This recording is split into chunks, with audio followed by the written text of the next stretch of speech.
First of all, I wish everyone a happy new year and great year ahead for 2025.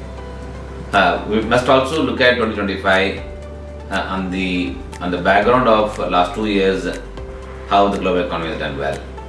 The US has been the driver of global economic growth, both from economic growth point of view as well as from stock market point of view.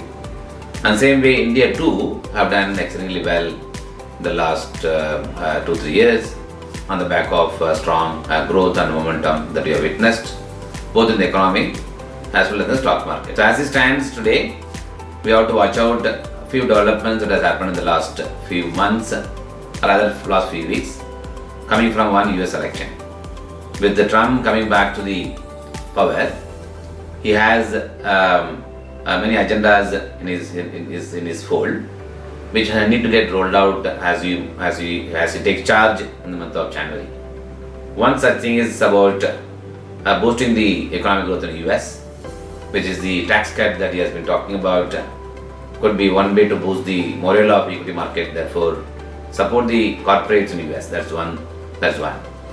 Second, of course, the tariff discussion that has been going around in order to ensure that the goods that are being produced or rather supplied to US or services, some kind of tariff structures expectation is being there. Therefore, it can also have some kind of impact in the global trade and global commerce. That's something we need to watch out. Though in my own feeling that India's the trade balance with the US is close to about 1.5-2%, and also given the fact that dependency on US is also equally high in the areas of software services, in the areas of pharmaceutical outsourcing business. Therefore, we need to also watch out to what extent the tariff change that they will bring in the US could have a negative impact on India. My own belief, it will have the least impact as far as the Indian economy is concerned.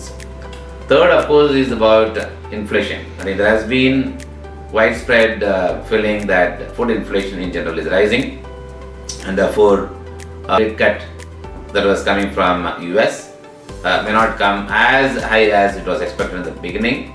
Earlier there was an expectation each year there will be a cut of 1%, but post this recent Fed announcement of 20 basis points rate drop, we will probably see the reduction rate as we move from the 2025 will not be as aggressive as we are initially estimating, given the fact the economic growth in the US continues to be promising, as well as the inflation outlook is not something where the inflation is going to settle below 2%.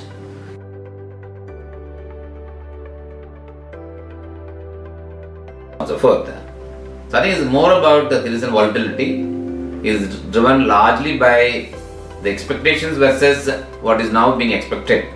Expectation before the election and expectation after the election. Both there is a mismatch. So as long as there is a disconnect between these two things, general tendency is always there in the market as behavior. Some profit on the table or maybe focus on asset allocations where the money has moved from emerging market back to US, and the leverage trades in generally gets reduced in this kind of market volatility.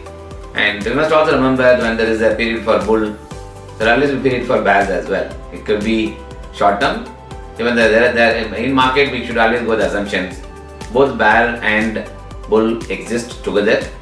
The period of bull versus period of bear, that varies from time to time.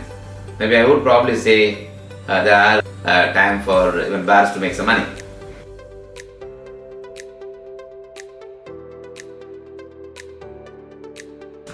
See, from a new Reserve Bank of India governor perspective, historically I have seen that any governor who comes into the Reserve Bank of India, they always try to maintain and carry forward the policy framework that has been set, or maybe standard of operating models that has been set by the earlier governor is always been the history. Therefore, the new governor would largely carry forward the broad scheme of thinking in which the earlier governor is operating. Even as we move forward, that is all driven by the policy framework which has been set very clearly as an operating model for every RBI governor. But having said that, The new governor may also, of course, revisit some of the steps that are being taken by Reserve Bank of India in the last 2.5 years, and then wait and watch and post that budget announcement on fiscal numbers, inflation outlook of changes post this harvest season, and also global development that could have an impact on global inflations. All those things probably could be watched post that. Therefore, there is high probability the governor may begin with a 20 basis points rate reduction, not rate hike, a rate drop in this coming policy.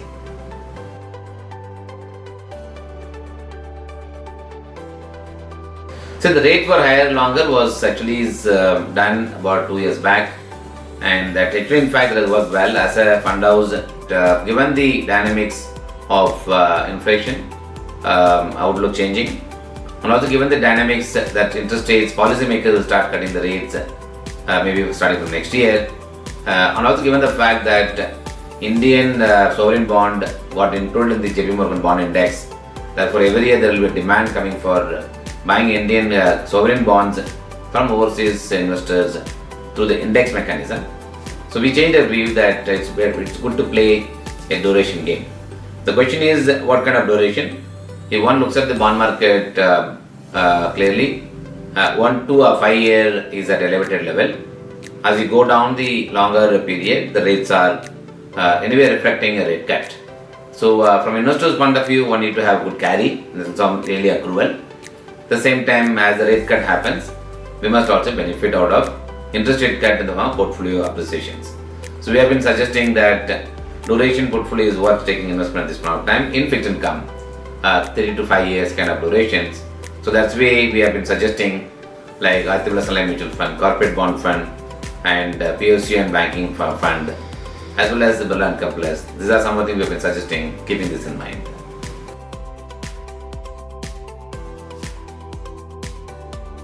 In mind, the current volatility should be seen as something as an entry point and increase the exposure to equity investing, with the assumption that I am holding this investment for 10 years, not for 1 year. So that's something one has to make the assumptions, and then keep doing that regular investing through STPs and STPs. That's something one should keep in mind. Second, of course, is the any entry point one has to do, even for investors who have made money. The multi-asset allocation fund, which invests in equity, fixed income, gold, silver, 5 asset classes, I think that can potentially be one of the investment opportunities that one can look at. At the same time, balanced advantage fund, which actually moves into equity, higher equity when the markets are cheap, lower equity when the markets are higher in terms of valuation, and so on and so forth. It keeps changing dynamically depending upon the view that fund manager may have. Therefore, the balanced advantage fund could also be considered at this point of time in addition to multi-asset allocation fund, and it makes a lot of sense to get into that.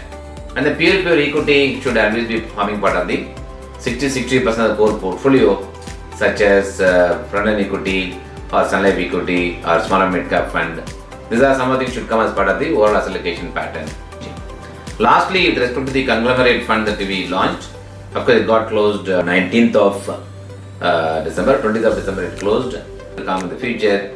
Therefore, this fund is actually essentially investing in Indian conglomerates who have been building the nation by having a presence in multiple business activities and creating shareholders value, creating stakeholders value, creating also the national exchequer contributing in the form of various tax and so on and so forth. So this fund is launched for that purpose. I'm sure many of the people who have participated in this would get to benefit from this fund over long term.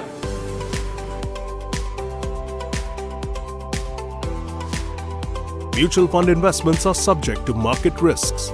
Read all scheme-related documents carefully.